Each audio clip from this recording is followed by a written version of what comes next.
Et plus elle va être relâchée, plus, comme je vous l'ai dit, plus elle va pouvoir encaisser ce que j'ai à lui proposer. Et aussi, plus la technique va être facile à mettre en place. De lutter contre un corps, c'est toujours plus dur que d'y aller dans le relâchement. Hein. OK? Donc regardez, hop, hop, hop, hop.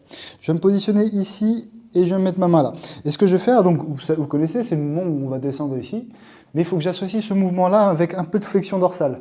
Parce que pour lui, enfin elle en l'occurrence, il est beaucoup plus logique que le mouvement de pousser ici soit aussi un mouvement de flexion dorsale. D'accord? Si je pousse juste comme ça, ce n'est pas un mouvement très logique et cohérent pour elle. Alors que si j'amène un peu de flexion dorsale et que je pousse, c'est beaucoup plus logique et cohérent, et donc elle se laisse beaucoup plus faire, en fait, tout simplement. Son corps l'accepte beaucoup plus, ce mouvement-là. Ok? Donc je me pose ici, je descends là, comme ça. Et ce qu'il va falloir faire, regardez, c'est le poids de mon corps qui va descendre ici. Et je vais me densifier progressivement. Ok? Je ne vais pas juste pousser comme ça et ressortir, parce que dans cette technique-là, il y a besoin de ce que j'appelle de l'effet de masse, c'est-à-dire de la puissance de corps, du lâcher de poids. Mon bassin doit se lâcher dans la gravité. Ok? Donc là, là. Ouais. C'était surprenant. Ouais. Ouais, puis elle avait besoin, hein, celle-là. Ouais.